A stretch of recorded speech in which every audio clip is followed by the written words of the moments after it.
W motoryzacji przechodzimy obecnie czas sporych zmian.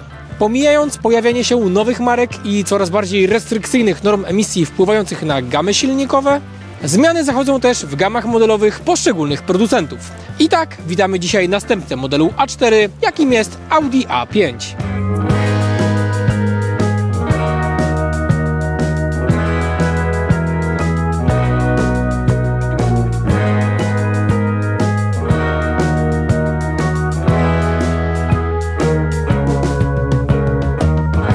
Fakt, że widoczne na ujęciach Audi ma na klapie oznaczenie A5, może być dla kogoś szokujący choćby przez wzgląd na nadwozie typu kombi, które w Audi określane jest jako Avant.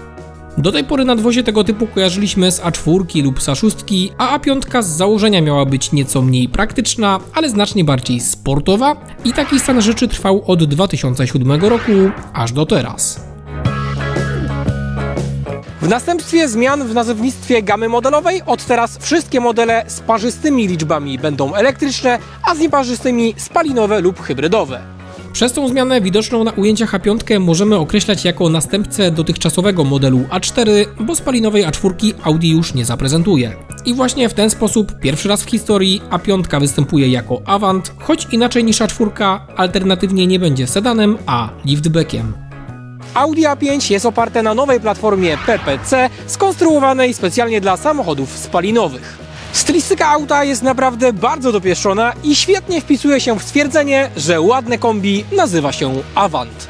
W porównaniu do dotychczasowego Audi A4, A5 jest szersza i niższa oraz ma dłuższy rozstaw osi i to uwaga, aż o 7 cm, więc już tylko 3 cm brakuje w tym rozstawie do aktualnego Audi A6. Auto prezentuje się bardzo atletycznie, a smukłość jest potęgowana przez niższą oraz szerszą atrapę chłodnicy single frame z wypełnieniem struktury plastra miodu oraz przez bardzo długą maskę.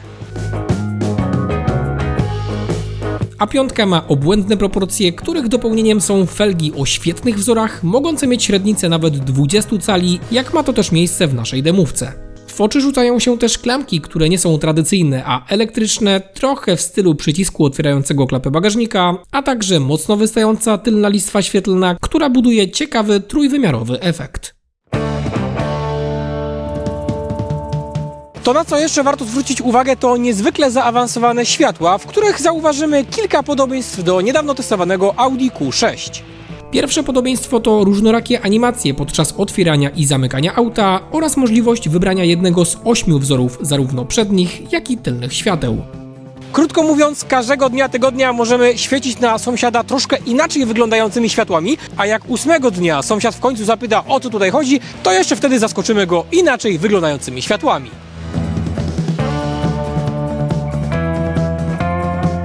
I co, sąsiedzie? Passat tak potrafi?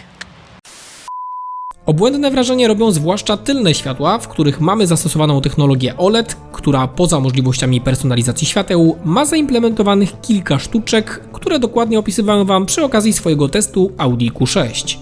Ciekawie wygląda choćby komunikacja świetlna, bo kiedy na drodze trafimy na przeszkody albo kiedy będziemy wykonywali manewr cofania, to wypełnienie w tych lampach może się zmienić w kształt trójkąta ostrzegawczego. Inny przykład poprawiający bezpieczeństwo, gdy zatrzymacie się na światłach, a samochód za Wami będzie się do Was zbyt szybko zbliżał, to światła te rozświecą wszystkie segmenty, aby dodatkowo zwrócić uwagę kierowcy jadącego za Wami. Światła otrzymują komunikaty z wielu czynników zbliżeniowych i faktycznie działa to zgodnie z deklaracjami producenta. Do tego w jednym z trybów możemy tutaj ustawić aktywne, no niemalże żywe sygnatury, w których cały czas coś się mieni, cały czas coś jakby w nich przepływało i to wygląda naprawdę świetnie. No i co jeszcze na mnie robi wrażenie, że kiedy spojrzymy sobie od boku na te lampy, to zauważymy, że te elementy OLEDowe są strasznie cienkie. I to już w ogóle wygląda mega ciekawie. Z jednej strony są bardzo gadżeciarskie, a z drugiej wrażenie robi też to, jak to jest cieniutki element. Zgodnie z panującymi trendami zauważymy też tutaj listwę świetlną, która biegnie przez cały bagażnik, ale niezgodnie z trendami Audi zrywa z atrapami wydechów i po wielu latach w końcu wraca do prawdziwych kopcących końcówek. Co ciekawe, nie jest to tylko wyróżnik S-Line, bo nawet w bazowej odmianie zauważymy prawdziwe końcówki, które w odmianach TDI będą podwójne, a w odmianach TFSI pojedyncze.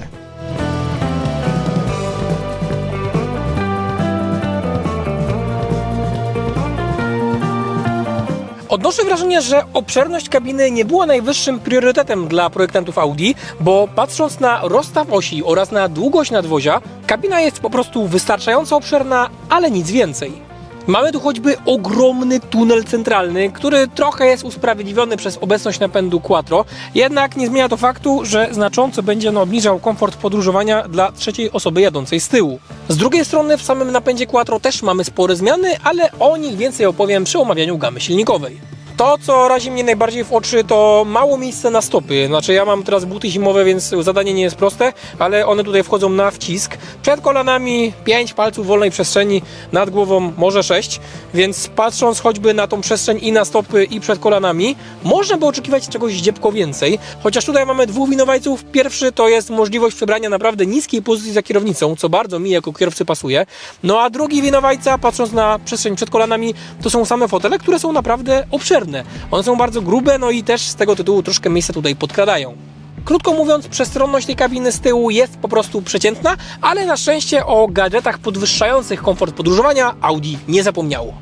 W naszej dymówce widzimy choćby 2 gniazda USB typu C, widzimy kratki wentylacyjne na tył, widzimy trzecią strefę klimatyzacji oraz podgrzewanie zewnętrznych miejsc kanapy i to trójstopniowe. Mamy też roletki w szybach, które są oczywiście przyciemniane, więc tutaj naprawdę wygląda to nieźle. No a poza tym spójrzcie, mamy takie gadżety, jakim jest choćby oświetlenie ambient, które widzimy zarówno przy opisie Bang & Olufsen na głośniczku, jak i pod krawędzią rozgraniczającą różne materiały. Tutaj również mamy jedną listwę ukrytą, no i to nocą wygląda naprawdę dobrze.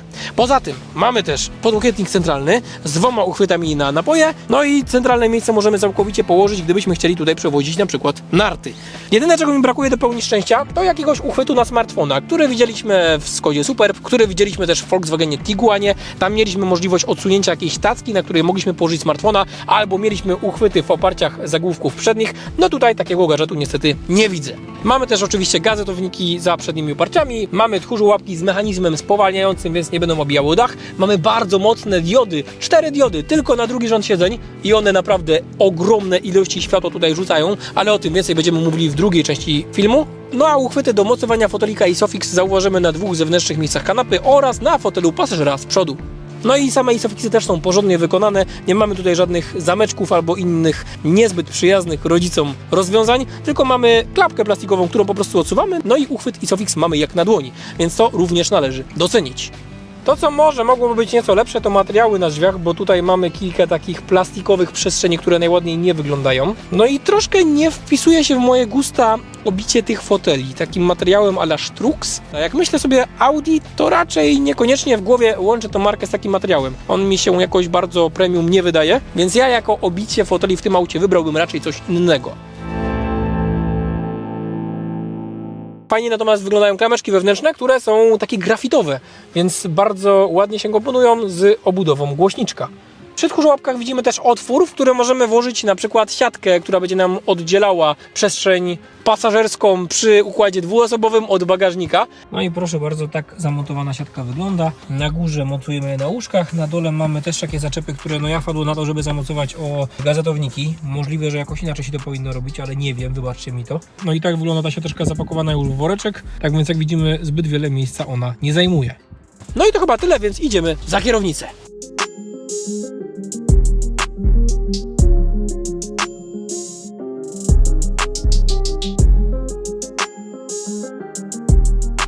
Technologię OLED znajdziemy nie tylko w tylnych światłach, ale również w cyfrowych zegarach i w ogromnym ekranie multimedialnym, który za sprawą swojego rozmiaru bardzo mocno determinuje całe wnętrze A5. Nie jest to jednak jedyny element przykuwający uwagę, bo w kokpicie widzimy kontynuację ścieżki stylistycznej, którą opisywałem Wam choćby przy niedawnym teście Audi Q6, a którą Audi określa mianem humanocentrycznej. Widać to choćby po tym, że już nie tylko kierowca jest otoczony przez ekrany, ale nawet pasażer obok niego ma swój własny, choć według mnie nie najładniej wkomponowany w deskę rozdzielczą ekran multimedialny i to przekątnej blisko 11 cali. Ekran ten jest opcjonalny i on niestety już nie jest OLED-em, a jest wykonany w technologii TFT, więc nie ma aż tak idealnych czerni jak ekran multimedialny oraz jak cyfrowe zegary. No i ma może odrobinę gorsze kontrasty, gorsze wzorowanie barw. Pozdrawiam gorąco fanów ekranów typu OLED. Nie wiem tylko, jakie piętno na tym ekranie odcisną stale wyświetlające się ikony, no ale to już czas pokaże. Zacznijmy jednak od tego, z czym styczność ma kierowca i są to dwa ekrany pod jedną zakrzywioną taflą.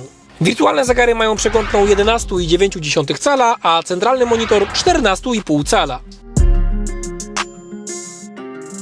Multimedia to ekran nowej generacji, dość znacząco różniący się od ekranów, z którymi do tej pory mieliśmy w Audi styczność. Teraz menu jest dużo bardziej nowoczesne i znacznie bardziej rozbudowane, poza tym na plus ocenimy też świetną reakcję na dotyk i naprawdę dobre tempo działania. Może odrobineczkę gorzej wypada tutaj intuicyjność względem poprzednich multimediów z Audi, bo one według mnie postawiły poprzeczkę najwyżej jak tylko się dało, no ale jeżeli z tymi nowymi multimediami już się trochę oswoimy, to i one okazują się całkiem czytelne i sensownie pogrupowane. Klimatyzacja została całkowicie przerzucona do ekranu multimediów, ale na szczęście cały czas na dole mamy wyświetlany pasek skrótu do tej klimatyzacji, więc w każdym momencie możemy wpłynąć na jej najważniejsze ustawienia. Co dla mnie najbardziej istotne, zarówno pasek skrótów z lewej strony, jak i panel klimatyzacji wyświetla się cały czas, również wtedy, kiedy korzystamy z Android Auto lub Apple CarPlay. Oczywiście na pokładzie mamy też asystenta głosowego, którego wielokrotnie Wam już opisywałem. Sprawdźmy, czy poprawił się względem poprzednika. Witam, jak mogę pomóc? Zadzwoń do mama. Której pozycji mam użyć? 4. Czy możesz proszę powtórzyć? 4. Nadal nie rozumiem. Dobra, daję mu szansę numer 2. Zadzwoń do tata. Której pozycji mam użyć? 4. Powtórz swoje ostatnie słowa. 4. Okej, telefonuję teraz do kontaktu. Okej, czyli nie możemy odmieniać 4., 1., 2. Jest postęp, do tej pory w każdym aucie koncernu Volkswagena to krytykowałem, więc naprawdę doceniam, że nad tym pracują. Co mogę dla ciebie zrobić? Opowiedz mi żart, Niestety nie rozumiem. opowiedz mi dowcip. Chwilowo nie znaleziono żadnych wyników. Poczucia humoru ten samochód dalej nie posiada, szkoda. Nawiguj do Audi Porsche Sosnowiec. Porsche Sosnowiec in Sosnowiec. Czy chcesz rozpocząć prowadzenie do celu? Więc nawigowanie działa, żarty dalej nie działają, ale wybieranie kontaktu działa, więc na razie jest dobrze. Otwórz okno pasażera. Okej, otwieram okno pasażera z przodu. Jedyne, co mnie trochę zaskoczyło, że cały czas nie widzimy tutaj zapowiadanej już jakiś czas temu integracji z czatem GPT, albo ja jej nie potrafię obsłużyć. Jak duży jest Sosnowiec? Nie mogę spełnić tego życzenia. Ile ludzi mieszka w Monachium? Nie mogę spełnić tego życzenia. Co mogę zwiedzić w Katowicach? W tym nie mogę ci pomóc. A w czym możesz mi pomóc? O, właśnie wiem. W czym mogę ci pomóc? W czym możesz mi pomóc? Nie wiem, jak mogę ci pomóc. Na pokładzie mamy też nagłośnienie Bang & Olufsena, ale tego tańszego, który nie ma jeszcze głośników w zagłówkach. I ku mojemu zaskoczeniu on na moje ucho prezentuje się lepiej niż Bang & Olufsen, który był w Audi Q6, który był jednak tym droższym z głośnikami w zagłówkach. Z czego to wynika? Nie wiem, ale tutaj widzę, że choćby te basy, których brakowało mi w Q6, są na jak najbardziej sensownym poziomie i wcale tutaj suwaczków nie muszę przesuwać w skrajności, aby nagłośnienie brzmiało tak, jak ja bym tego oczekiwał. Ale też ciekawostka jest taka, że tutaj, kiedy wejdziemy sobie w ustawienia tych funkcji na żądanie, to co możemy wykupić do samochodu, to nie widzimy opcji, które widzieliśmy w tamtym bangu, a więc nie widzimy możliwości dokupienia, poprawy basów. Wychodziłoby na to, że tutaj to nagłośnienie już basowo brzmi lepiej, a tam musimy za to dopłacić 300 zł rocznie. Ale jestem w szoku, bo myślałem, że nagłośnienia będę mógł się czepiać, a się okazuje, że brzmi naprawdę sympatycznie i naprawdę miło mi się w tym samochodzie słuchało swojej muzyki. To, co natomiast pozostawiło mnie z niedosytem, to cyfrowe zegary, które w grupie Volkswagena i szczególnie w marce Audi przez wiele lat wydawały mi się być top of the top. Wydawały mi się być naprawdę bardzo dopracowane i ciężko mi się było do nich doczepić, a teraz mamy ich nową edycję, która niestety, ale w moje gusta wpisuje się nieco gorzej. To znaczy, znacząco okrojono możliwości personalizacji, bo jedyne, co możemy zmienić, to co się dzieje na cyfrowym wskaźniku oraz na poziomym wskaźniku po prawej stronie. No nie są to za bardzo rozbudowane możliwości, tym bardziej, że nie możemy wpłynąć ani na kształt tego cyferblatu, ani na układ tych zegarów. No troszkę mam niedosyt, szczególnie patrząc na to, jak to wyglądało choćby jeszcze w aktualnej A4. No i poza tym drugi minus, który dostrzegam, że na tych zegarach nie możemy wyświetlić pełnej mapy nawigacji, co też było dla mnie niemalże wizytówką cyfrowych zegarów Audi. No a tutaj tego już niestety nie ma. No i możemy sobie już ustawić taki widok minimalistyczny, czyli schować wszystkie wskazania. No ale, powiedzmy sobie szczerze, bardziej mi się podobały cyfrowe zegary, jakie mieliśmy w Audi do tej pory.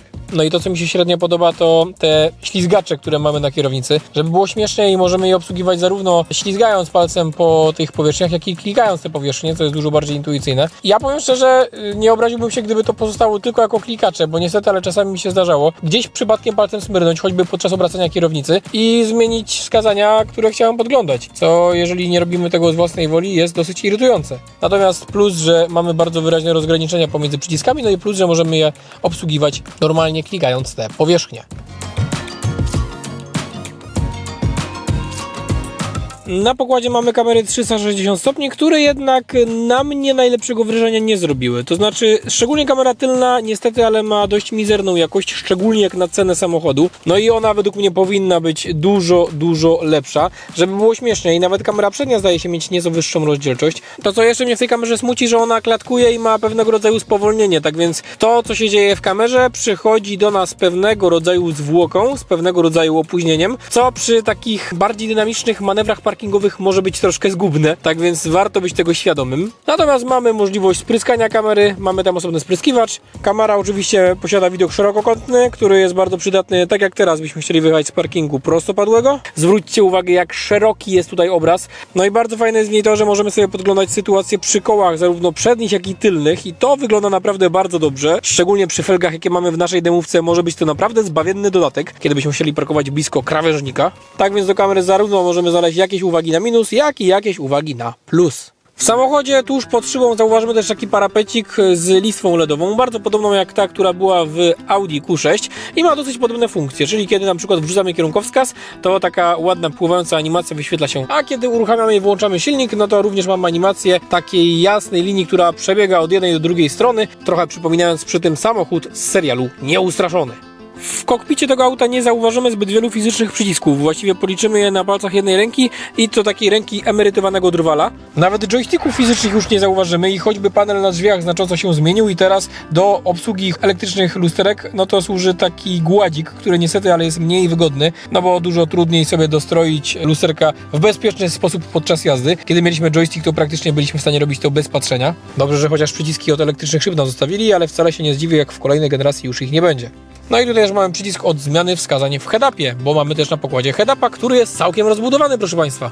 W head-upie przede wszystkim fajne jest to, że mamy tutaj również kilka możliwości widoków. Możemy sobie wyświetlać informacje z radia, możemy sobie wyświetlać informacje z asystentów, bardzo wygodna rzecz, no albo mieć taki minimalny wskaźnik, gdzie mamy tylko prędkość i ograniczenie prędkości. I fajne jest też to, że kiedy jesteśmy w pulpicie odtwarzacza multimedialnego i będziemy przyciskami na kierownicy chcieli zmieniać na przykład stację radiową, to zwróćcie uwagę na to, że tutaj również się one wyświetlają. Wskazania oczywiście są wyświetlane bezpośrednio na szybie, tutaj żadnej płytki nie ma, ale niestety nie jest to aż tak zaawansowany head-up, jak był na przykład w Q6. To nie jest wyświetlacz 3D, trójwymiarowy, tylko bardziej konwencjonalny, płaski. Tak więc tutaj żadne magiczne wskazania na drodze nam się wyświetlać nie będą.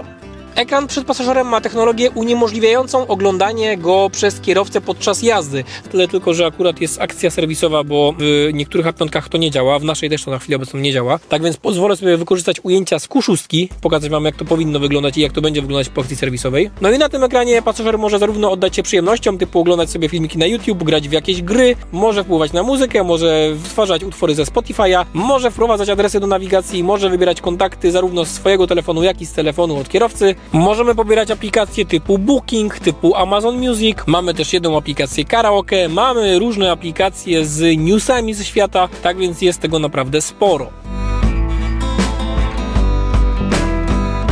Materiały wykończeniowe zgodnie z panującymi trendami musiały stać się dużo bardziej ekologiczne i chociaż patrząc na całokształt nie wygląda to bardzo źle, to jednak pamiętając, jak wyglądało wnętrze choćby odchodzącej A4, no to widzę, że tutaj jednak prezentuje się to zdziepko gorzej. Według mnie jakość wykonania tego wnętrza względem A4 odrobinkę spadła. Możliwe, że częściowo winowajcą za ten stan rzeczy jest wykończenie tego kokpitu w naszej konkretnej demówce, bo on jest wykończony takim materiałem coś a la Strux i on za bardzo w moje gusta się nie wpisuje, jak mam być szczery. To wygląda tak dosyć zwyczajnie. Ten materiał w moich oczach nie pasuje za bardzo do auta marki premium. Ale to jest tylko moje zdanie, mój gust, a wiadomo, gusta są różne. No i druga rzecz, która troszkę mi się tutaj rzuca w oczy na minus, to ogromne ilości piano black, który mamy w konsoli centralnej. Fortepianową czerń krytykuję w każdym teście, więc niestety Audi również musi za to ode mnie oberwać. Ładowarka indukcyjna jest lepiej przemyślana niż w Q6, bo jest pod mniejszym kątem pochylona, więc tutaj nie musimy telefonu wsadzać pod plastikowy klips, który z czasem najpewniej będzie rysował ekran telefonu. Ergonomiczna wpadka jest tutaj tylko jedna. Mamy bardzo dużą kierownicę, więc świetnie widzimy cyfrowe zegary, ale niestety jej wieniec delikatnie zasłania mi pasek skrótów z lewej strony multimediów. Ciekawie prezentuje się podłokietnik centralny, który ma niezwykłe możliwości regulacji, bo możemy dosłownie o jakieś maleńkie odległości zmieniać jego wysokość, z tego tytułu, że on nie jest regulowany tak jak to najczęściej w autach bywa, że odginamy go stopniowo, schodkowo do góry, tylko klikamy przycisk, zmieniamy położenie jak tylko nam się podoba, puszczamy przycisk i on stoi. Jest stabilny i to jest naprawdę mega. Jeśli chodzi o widoczność, to ja ją muszę bardzo docenić. Tutaj Audi naprawdę się postarało. Słupki są bardzo cienkie, to znaczy one są grube, ale w miejscu, które nie zasłania widoczności kierowcy, a cienkie, tak jak patrzymy siedząc za kółkiem. Do tego mamy spore lusterka boczne, mamy przerwy między lusterkiem a słupkiem, mamy ładnie wysoko zamontowane lusterko wewnętrzne. Tutaj taka drobna uwaga, jeżeli wysuniecie zagłówek, no to dość mocno sobie ograniczycie widoczność do tyłu. Z prawej strony sytuacja również wygląda dobrze, również mamy spore lusterko, również mamy przerwę pomiędzy słupkiem a lusterkiem. No i odwracając się do tyłu, widzimy, że to jest przeszklona kabina, ładne okienko nad bagażnikiem, tak więc tutaj wygląda to naprawdę dobrze, więc widoczność oceniamy pozytywnie, no a jakby komuś coś miało przeszkadzać, to mamy realne wsparcie od kamer 360 stopni. Natomiast z nieco większym niedosytem pozostawiły mnie schowki, bo choćby zaczynając od drzwi, one są dość wąskie, nie są zbyt duże. Mamy ładowarkę indukcyjną z miejscem na smartfona, mamy potem dwa cup holderki, bardzo niewielki schowek pod podłokietnikiem, tak naprawdę zapełniłem go paskiem oraz uchwytem na GoPro, tak więc nie jest to zbyt obszerny schowek.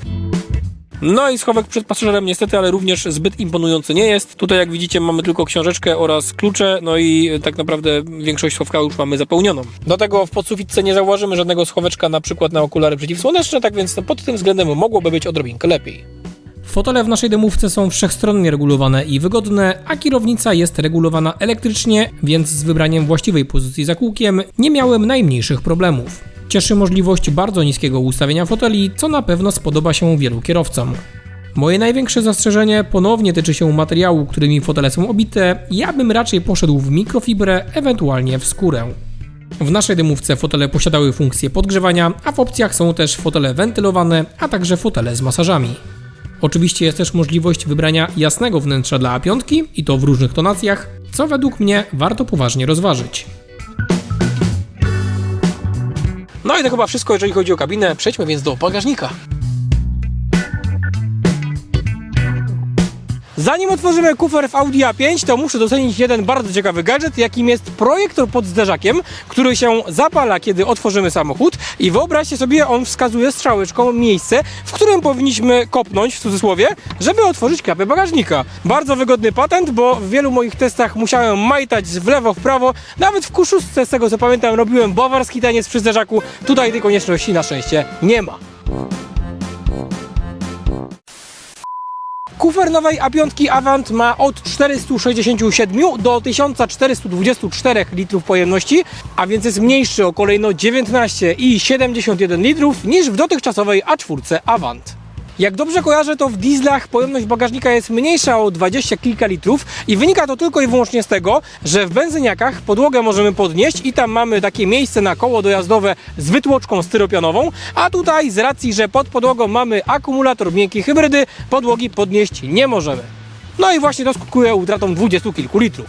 Bagażnik jest więc o około 100 litrów mniejszy niż w aktualnym Audi A6 oraz jest też mniejszy niż w mniejszej rozmiarami Skodzie Superb. Jednak z drugiej strony, jak sobie tak na niego patrzymy, to byśmy wcale nie powiedzieli, że on jest mały. Wydaje mi się, że on jest naprawdę ok, ma bardzo regularne kształty, no i poza wysokością raczej trudno się będzie do jakiegoś wymiaru tutaj przyczepić.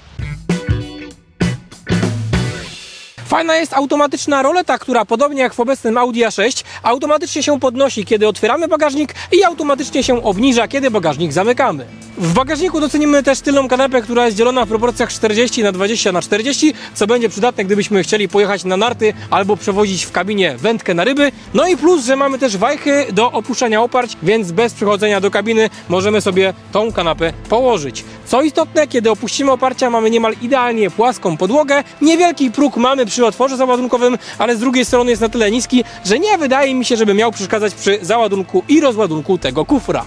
plus również za 2 solidne haczyki na reklamówki oraz oświetlenie, bo tutaj mamy aż 3 diody LED. Tutaj po zmroku naprawdę bardzo dużo widać.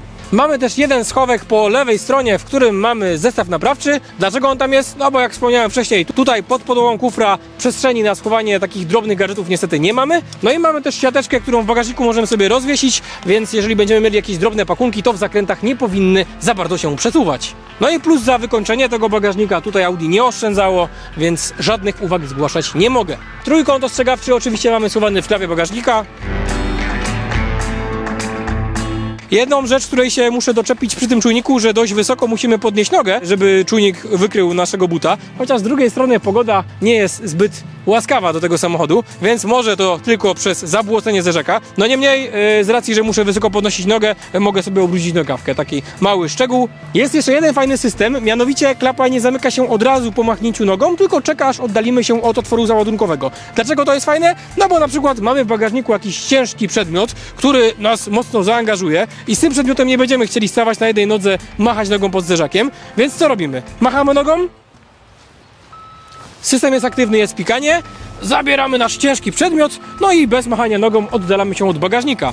I kiedy oddalimy się od kufra, no to jak widzimy, klapa się zamyka. Niby detal, a bardzo przydatny. No i standardowo sobie ten bagażnik zmierzymy. Długość w najdłuższym miejscu 109 cm, w najkrótszym miejscu mniej więcej 102 cm. Szerokość w całym bagażniku jest niemalże taka sama i wynosi mniej więcej 103 cm, a wysokość bagażnika do opuszczonej roletki to mniej więcej 45 cm.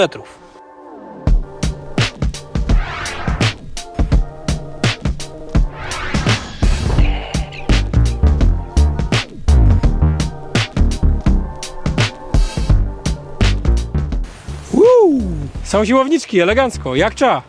Gama silnikowa tego auta prezentuje się nieźle, a już niedługo będzie prezentowała się jeszcze lepiej.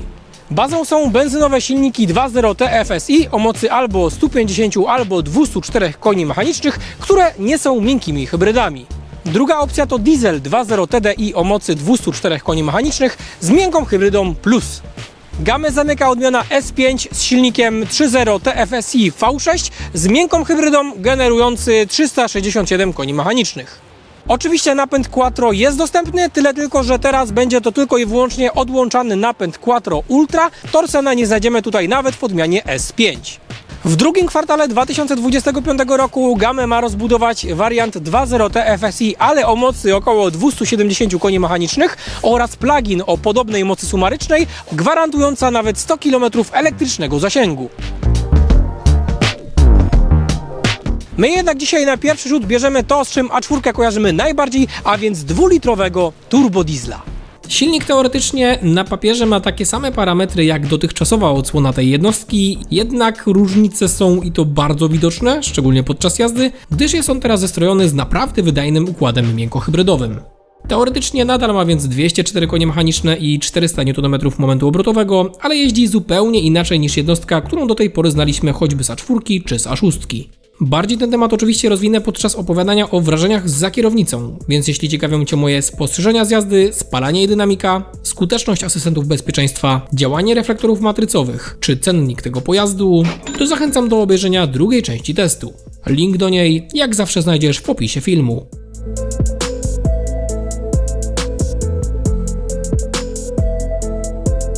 Jeśli ten film Ci się podobał, to będę bardzo wdzięczny za wszelkie formy wsparcia, czy to przez łapkę w górę, czy komentarz, czy podrzucenie filmu znajomym. Niedawno włączyłem też opcję wspierania kanału, przez którą również znacząco możesz wesprzeć moją działalność. Z góry bardzo dziękuję za pomoc w dalszym rozwijaniu treści na kanale, a także dzięki, że jesteście tu ze mną i do zobaczenia wkrótce w kolejnych filmach.